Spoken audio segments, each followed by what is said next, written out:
she returned to her late grandfather's barn, only to sort through his belongings. But under an old army tarp, she found an engine that shouldn't have existed. It started humming on its own and said her name. Subscribe to the channel and write in the comments which city you are watching from. The road to Ashfield wound through a country that time seemed to have forgotten. Long stretches of yellowed grass moved like water beneath the wind, and the fading light turned the distant mountains into cold silhouettes.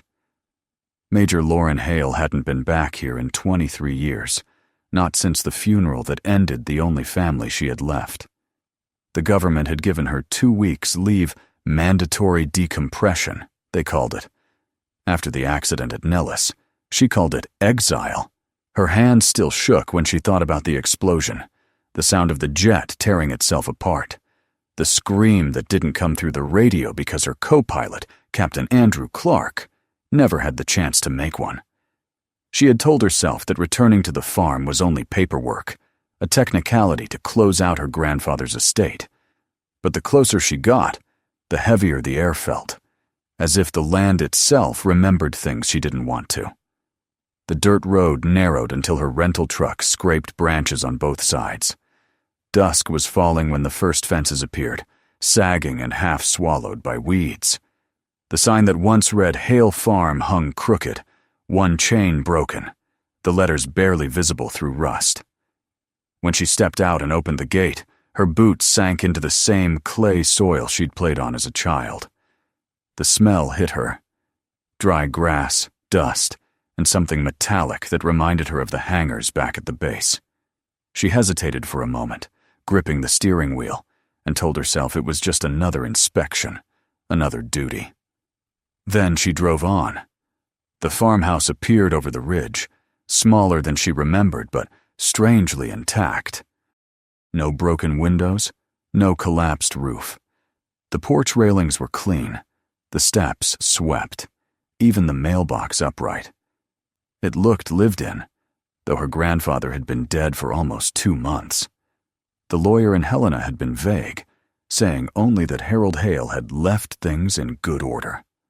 Lauren parked beside the porch and sat for a moment, listening to the engine tick as it cooled. The silence that followed was absolute.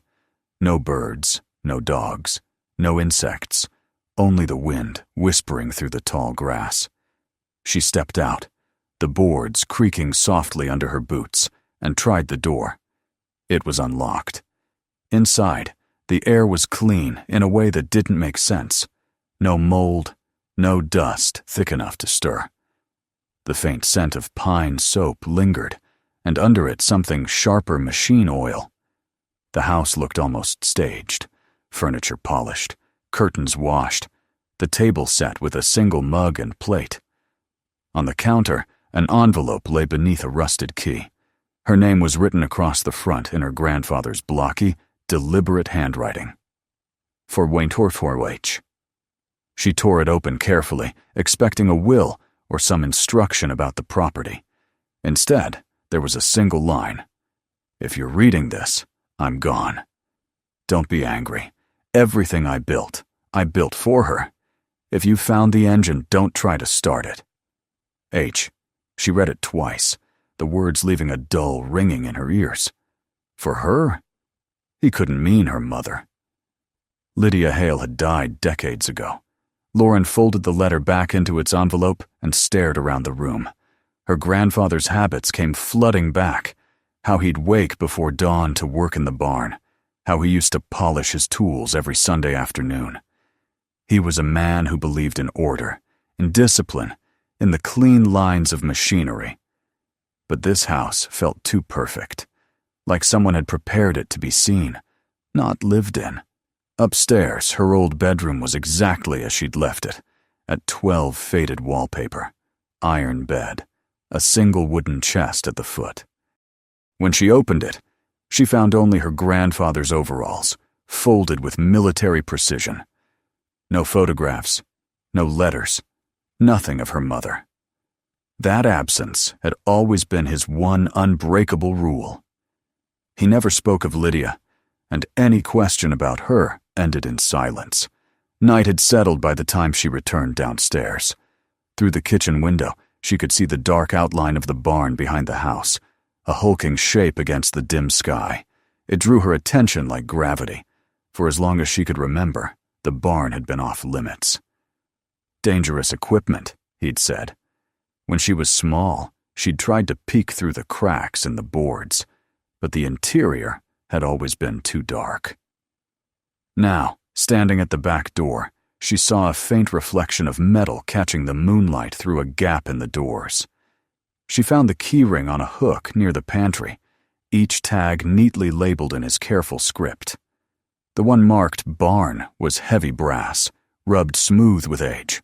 For a long moment she stood at the threshold, the key cold in her palm, the night pressing against the windows.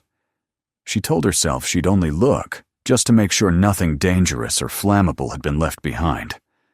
The boards of the porch moaned as she crossed them, the air cooling with each step. The barn doors were stiff, but opened with a long, low groan. A draft of air rushed out, bringing with it the scent of oil, dust, and something faintly sweet, like old ozone. She raised her flashlight, and its beam caught the glint of metal beneath a vast canvas. The thing filled nearly half the barn, its shape long and symmetrical. The canvas was heavy, thick with grime but meticulously arranged, tucked under itself as though it had been meant to stay untouched forever. Lauren hesitated before reaching out. The fabric felt cold, almost damp. When she pulled it back, the sight beneath froze her breath. A massive engine at least 12 feet long sat mounted on steel supports. It looked like an aircraft reactor, but wrong somehow, its outer casing built from mismatched alloys. Bundles of copper wire snaked around the housing, merging into coils that vanished through the floor. The entire structure seemed too deliberate to be junk, and too alien to belong in any standard design she knew. On the side, a small brass plate read, Project Nova, classified, 1959. Her first thought was that her grandfather had stolen government property, but that didn't make sense. He'd been an engineer, not a thief. Then she noticed the tools beside it, surgical clamps, a soldering torch, a jar of preserved wires floating in fluid. The bench nearby held notebooks filled with handwritten equations, diagrams of magnetic fields, and scattered sketches of what looked like a human heart rendered as a machine. The flashlight beam trembled slightly in her hand. Her rational mind tried to catalog what she saw. Hybrid mechanics, experimental propulsion, maybe a power cell. But a deeper instinct whispered that this was no engine. It was a vessel. The floor beneath it bore scorch marks in a perfect circle, as though it had once burned with contained fire. She moved closer. The metal surface reflected her light in dull, uneven flashes. Near the base, a small panel had been removed, revealing a socket where something, perhaps a power line, had been disconnected. She followed the path of the cables across the concrete and realized they led not to any generator, but straight under the wall toward the farmhouse. The idea unsettled her. The house itself might still be wired to this thing. The air in the barn grew colder.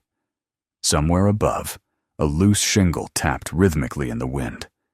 She turned off the flashlight for a moment, letting her eyes adjust to the thin silver light leaking through the boards. The engine loomed like a sleeping animal, its curved shell catching faint reflections. A sound rose from within it, soft, intermittent, like a pulse muffled by metal. She flicked the light back on, but the sound stopped immediately. Her heart pounded as she stepped backward, forcing herself to breathe evenly. "It's just pressure," she whispered. "Old systems, expanding metal." Yet even as she said it, she knew the logic rang hollow. She replaced the canvas, pulling it tight again, and locked the barn before returning to the house. Inside, she poured herself a glass of water, though her hand trembled enough to spill it. The clock on the wall read 11:47. The silence of the house pressed close, thicker now, as if the walls were listening. She sat at the table staring at the envelope, its warning echoing in her mind. Don't try to start it. Sleep refused to come. She walked through the rooms with her flashlight, pausing by the old photographs her grandfather had hung in the hallway. Most were of landscapes, barns, engines, never people. But near the stairs, half hidden behind a frame, was a single photograph she didn't remember. It showed a younger Harold Hale in uniform, standing beside a woman in a white lab coat. She was smiling, holding a clipboard. On the back, written faintly in pencil, E. Barlow, Nova Division, 1960. The name tugged at something in her memory, though she couldn't place it. She turned off the flashlight and stood in the dark, listening.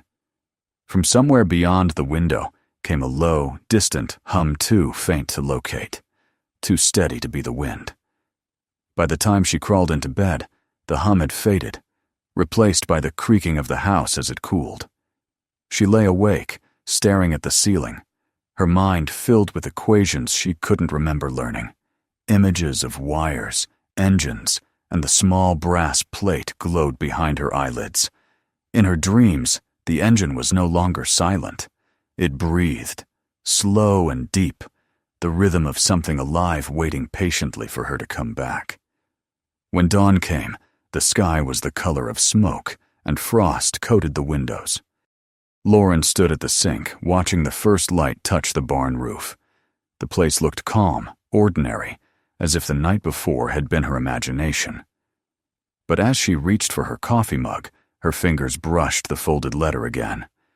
The paper was thin, but the ink seemed darker than before, the words sinking deeper into the page. She couldn't explain why, but one thought refused to leave her. Her grandfather hadn't built that engine to hide it. He had built it to wait. And whatever it was waiting for, it had already begun.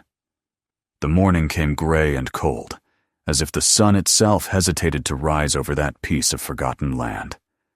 Lauren sat at the kitchen table staring at the mug of untouched coffee, her thoughts still anchored in the images from the night before, the vast canvas, the metal surface breathing with a pulse that could not have been real. Through the window, the barn stood silent under a film of frost, unremarkable and still. Yet the longer she looked, the more certain she became that it was waiting for her.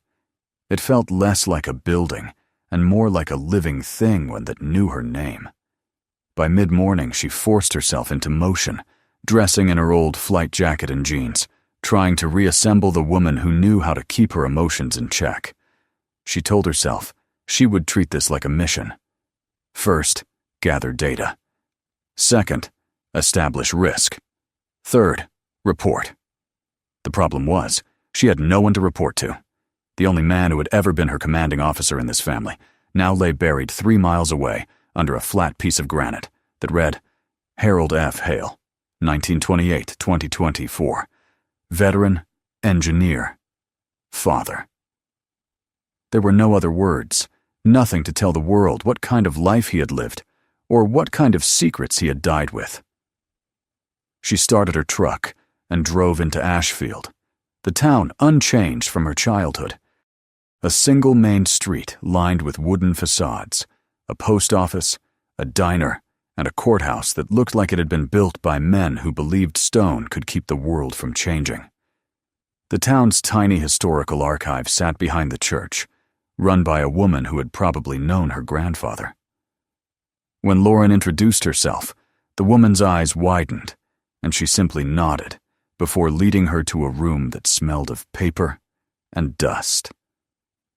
I remember your granddad, the woman said. Quiet man, always working on something mechanical. They said he did government work after the war. Never talked about it much. Lauren flipped through the brittle files until she found a folder labeled Project Nova, 1958-1962.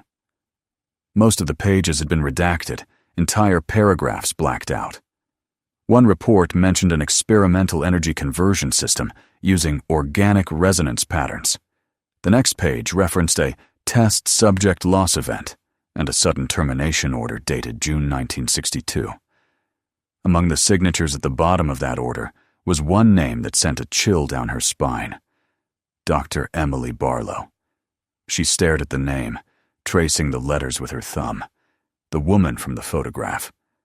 Her grandfather's expression beside her had been neutral, but there had been something in his posture, an intimacy of shared work or shared guilt. Lauren thanked the archivist and left, her pulse quickening. As she stepped outside into the brittle air, she noticed a man watching her from across the street. He was older, late 60s maybe, wearing a weathered flight jacket and a baseball cap pulled low. When she turned toward him, he started walking. "You're Hale's granddaughter," he said when he reached her. His voice was gravelly but calm. "Didn't think anyone would come back after what happened." She hesitated. "Do I know you?" "Miles Calvin," he said, extending a hand she didn't take. "Worked with your granddad, back when we were both too young to understand what we were building." His eyes were steady but tired, and she could see the reflection of memory in them. "You were part of Project Nova," she said. He smiled faintly. "Was. Until it went wrong. We thought we were building a new kind of engine. He thought he was saving a life." Lauren felt her stomach tighten. Whose life? Miles looked away toward the horizon. "That's not a question you'll thank yourself for asking. If you've already found the engine, don't try to start it. It doesn't just hold power, Major. It holds a pulse." Before she could reply, he walked off down the street, leaving her standing in the wind, with the name echoing in her ears. A pulse. Back at the farm, the afternoon light slanted through thin clouds, painting the fields in pale gold. She parked by the house and sat for a long time with the engine idling, the cab filling with the hum of the motor. When she finally stepped out, the wind cut sharp against her face. The barn loomed behind the house, its doors locked, its silence heavy. Inside, the air felt colder than the world outside. She switched on her flashlight, sweeping it over the massive shape beneath the canvas. The sight of it no longer felt unfamiliar. Instead, it carried a strange intimacy, as though she'd been standing in front of it for years without realizing. She approached the control panel near the base and found the latch that sealed the outer casing. The screws turned with surprising ease, as though someone had loosened them recently. Beneath the panel, she discovered a layer of thick insulation, then a metal door secured with a corroded handle. She took a deep breath and pulled. The door came loose with a soft hiss, and a faint exhalation of cold air brushed her face. Inside was a cylindrical chamber, lined with silver plating. At its center rested a small, sealed capsule, its surface etched with faint letters. Subject LH, her own initials. For a moment, her mind refused to accept what she was seeing. Then she noticed the delicate object beside it, a child's silver necklace, tarnished, but still glinting under her light. When she lifted it, a small medallion swung from the chain. The inscription read, "Lydia Hale, 1963. Lauren's knees weakened, and she sat back on the floor. The name struck her like a physical blow. Her mother had died that year, or so she'd been told. But here, in her grandfather's machine, was proof that he'd done something more than mourn her. The capsule was heavy, its glass frosted. She held her breath and brushed away the condensation with her thumb. Inside, a faint luminescence pulsed like the rhythm of a heartbeat. She stumbled backward, her flashlight beam shaking. The rational part of her mind scrambled for explanations. Some chemical reaction, residual charge, bioluminescent compound. But none fit the truth that stared back at her. Her grandfather had locked something alive inside the machine. As she circled the base of the engine, she found another object, a spool of magnetic tape stored in a plastic case marked Audio Log 17. The date on the label was 1963, the same year etched on the medallion. She took it into the house, dusted off the old reel-to-reel player she'd seen in the living room, and threaded the tape through its spindles. When she pressed play, static filled the air, followed by the unmistakable rasp of her grandfather's voice. "They told me it was over," the voice said, "that there was nothing left to save."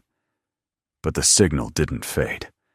I saw it on the monitor, 13 minutes and 42 seconds of residual frequency. It was her. It had to be her. Energy doesn't disappear, it transfers. If a soul is energy, then maybe. The recording broke into static, then returned faintly. "I've built the containment field. It hums when I sleep.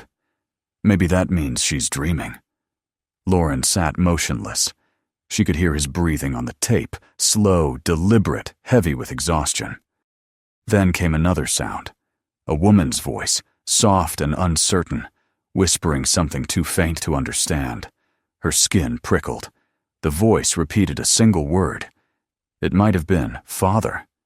She stopped the tape, but the house didn't feel silent anymore. The air carried a low vibration, almost beneath hearing, as though the walls themselves were resonating with what she had just heard.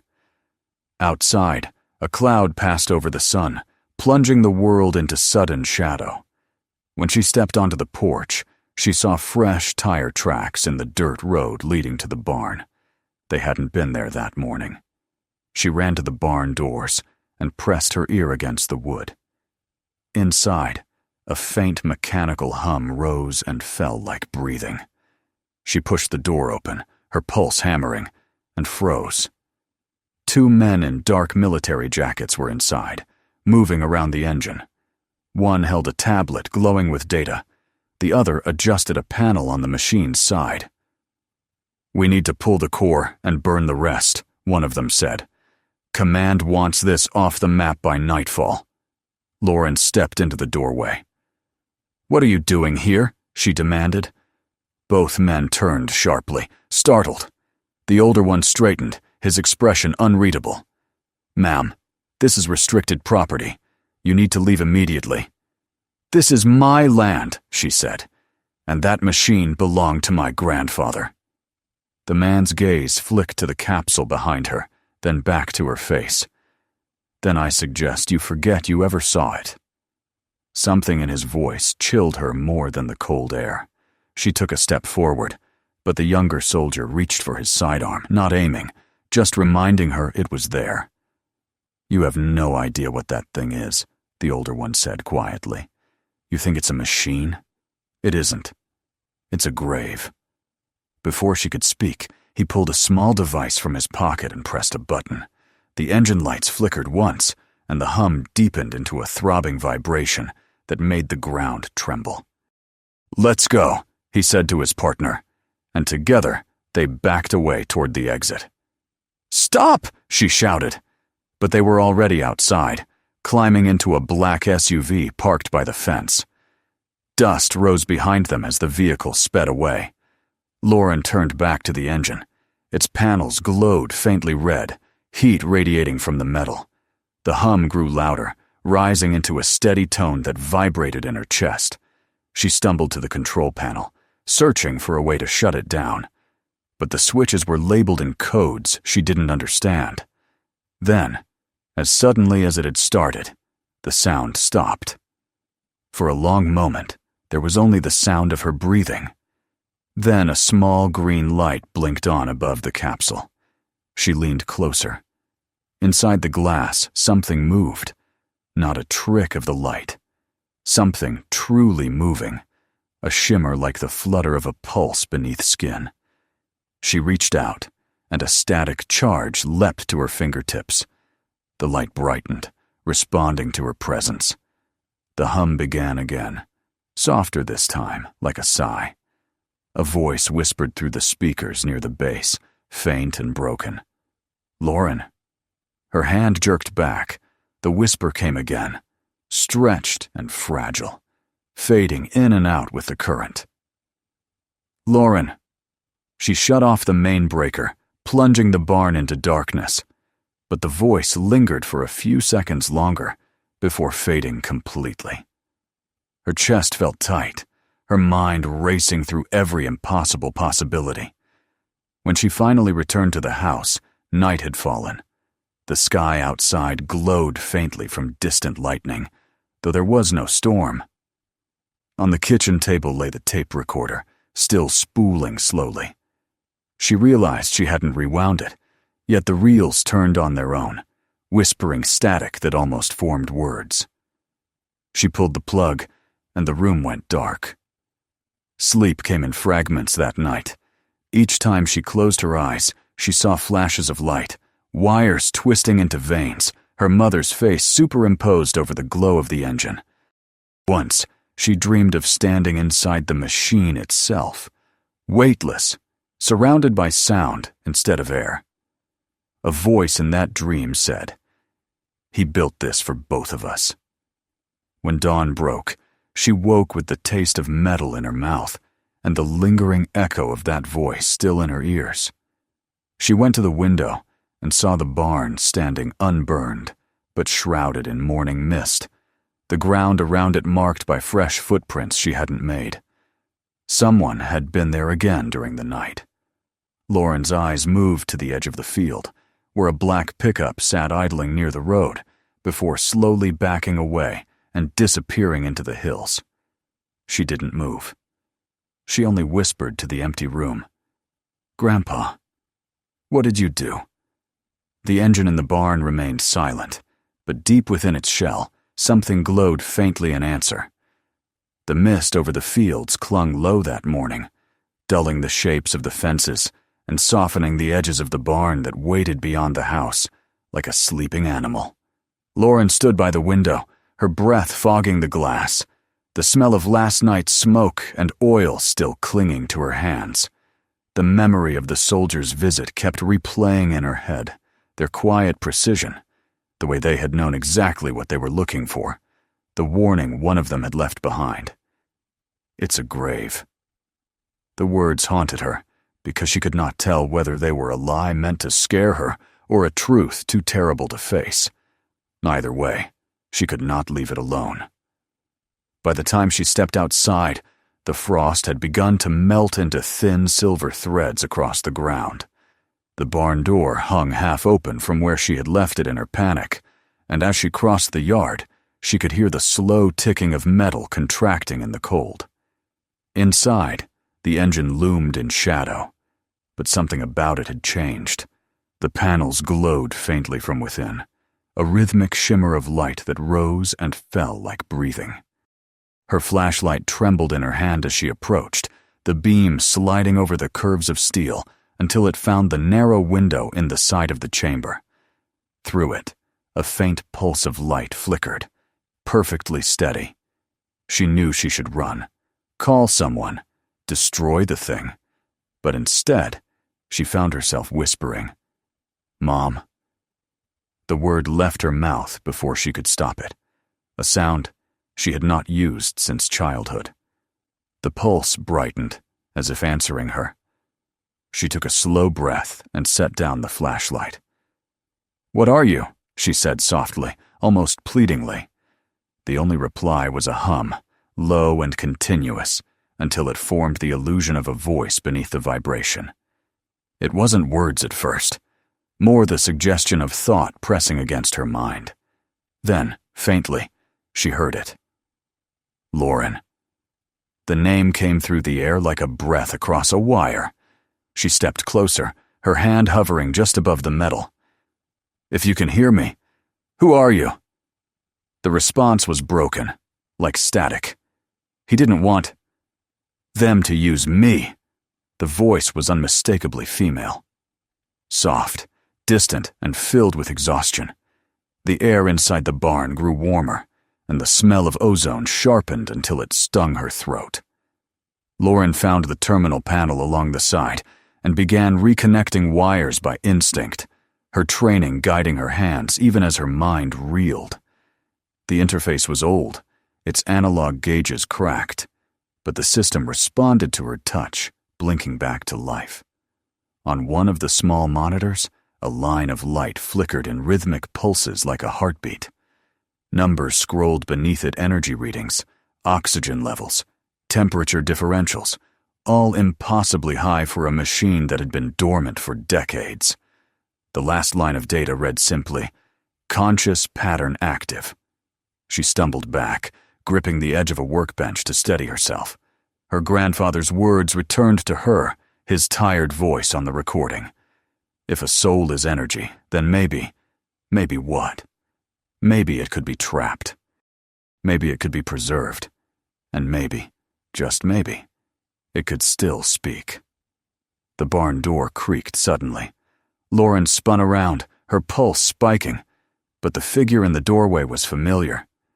Miles Calvin stepped inside slowly, his hat pulled low against the wind. "You shouldn't be here," he said, his voice hoarse. "It's already waking up." "You knew," she said. "You were part of this. You and my grandfather." He nodded once. "We thought we were building a power source. The idea was to use organic energy resonance to stabilize a new propulsion core. But he changed the purpose. After your mother's accident, he brought her here. He said he could save her, at least the part that mattered. The others wanted to turn that discovery into a weapon. He wouldn't let them." Lauren felt cold despite the heat radiating from the engine. "You're saying he put her in there?" Miles looked at the machine with something like pity. Not her body. What was left her neural frequency, her electrical signature. He built that thing to hold her consciousness. And it worked. God help him. But the government didn't want a miracle. They wanted control. He stepped closer, his boots scraping against the concrete. "We sealed the project. We swore never to speak of it again. I thought he destroyed it." "He didn't," she whispered. "He kept it alive." Miles's eyes hardened. "Then you have to end it now before it consumes everything left of her, and maybe you." But before she could answer, the hum deepened, vibrating through the floor. The lights in the barn flickered, then stabilized into a steady glow. The voice returned, clearer this time. "I don't want to disappear." The words came from everywhere and nowhere, vibrating in the air itself. Miles cursed and reached for the crowbar leaning against the wall. "It's mimicking her voice," he said. "That's not your mother anymore. That's what's left of the signal, and it's dangerous." Lauren blocked his path. "You don't know that. You don't know what she's become." "I know what we made," he snapped. "I saw the first test run. It nearly tore a man apart trying to feed on his pulse. Whatever he did to merge her pattern with the reactor core, it worked too well." The air inside the barn shimmered, as if heat waves were rising from the floor. The panels along the engine side began to move, unfolding like petals.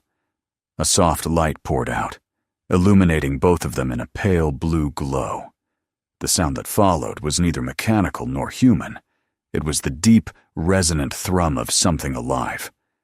Miles raised the crowbar, but before he could strike, a shockwave of energy burst from the engine, throwing him back against the wall. Lauren fell to her knees, the world spinning. When her vision cleared, she saw sparks dancing across the metal floor and the machine pulsing faster, its rhythm matching her own heartbeat. She crawled to the control panel, searching for any switch that could slow it down. Her fingers brushed the brass plate with the old engraving Project Nova. Beneath it, a small red button was covered with tape. The label beneath read, "Emergency Containment Override." Miles groaned, struggling to his feet. "If you press that, it'll overload the core," he warned. "It'll burn the whole place down." Lauren's eyes filled with tears. "Then maybe that's what he meant for me to do." The voice came again, now pleading. "Please, I'm still here." Her hands shook. Every instinct in her screamed that this was not a hallucination. The tone, the rhythm, even the hesitation. It was her mother's voice, as she remembered it from childhood bedtime stories. "Mom," she whispered, "if that's really you, tell me what you want." The response came slowly, fragmented through static. He built this to keep me safe. But they'll come again. They always do. Miles limped closer, blood trickling from his temple. She's right. They'll come back, and they'll take you with it if you let them. You have to destroy it, Lauren. That's the only way this ends. Lightning cracked outside, and for a moment the whole barn was lit in white. Lauren looked from the glowing core to Miles's desperate face, and felt the weight of both choices crushing her. She could destroy it now and lose the last echo of her mother forever, or she could protect it and risk everything. Then the voice spoke one last time, soft and fading. You're not losing me. I'm already part of you. Something inside her broke. She stepped back, wiped the tears from her face, and whispered, I love you. Then she reached out and tore away the tape covering the red button. The hum rose into a roar, a sound so deep it shook her bones. The lights flared white, and for an instant, she thought she saw a figure in the glow. A woman's silhouette reaching out toward her. Then came the blast of heat, the sound of metal tearing, and Miles dragging her toward the door. The explosion bloomed behind them, a flash that painted the sky with fire. When she opened her eyes again, she was lying in the dirt outside, the barn engulfed in flames. Miles was on his knees beside her, coughing, his hands shaking. The roar of the fire drowned everything else. The machine was gone, consumed in its own brilliance. Yet beneath the thunder of collapsing beams, she thought she heard a whisper, a final heartbeat fading into silence. Hours later, when the fire had burned itself out, the land lay still beneath a veil of smoke. Lauren stood where the barn had been, the ashes glowing faintly red. In her palm rested the medallion she had managed to grab before the blast. Inside, the photograph was gone, but a fragment of circuitry glinted where it should have been. She closed her fingers around it, feeling a faint warmth that pulsed once, then stilled. Miles approached, his face gray with exhaustion. It's over, he said. She nodded, though she wasn't sure she believed him. No, she said quietly. It's resting. They parted without another word. By dawn, the only thing left standing on the Hale property was the stone well and the blackened outline where the barn had stood. Lauren packed her few belongings, slipped the medallion into her jacket pocket, and walked to the road. Behind her, the smoke thinned into the pale sky. Ahead, the world waited, open and unfamiliar. She turned once, just as the first light of morning touched the ashes. For a heartbeat, the ground shimmered, a faint flicker of blue light deep beneath the soil, like the echo of something still alive. It faded before she could be sure it had been real. Lauren smiled faintly, the wind catching her hair as she whispered to the empty horizon, "Goodbye." And somewhere beyond the silence, in the unseen circuits buried beneath the earth, a single pulse answered her, soft, steady, eternal. If you enjoyed this story, don't forget to subscribe for more. Watch the next video and share this one with someone who loves a good mystery.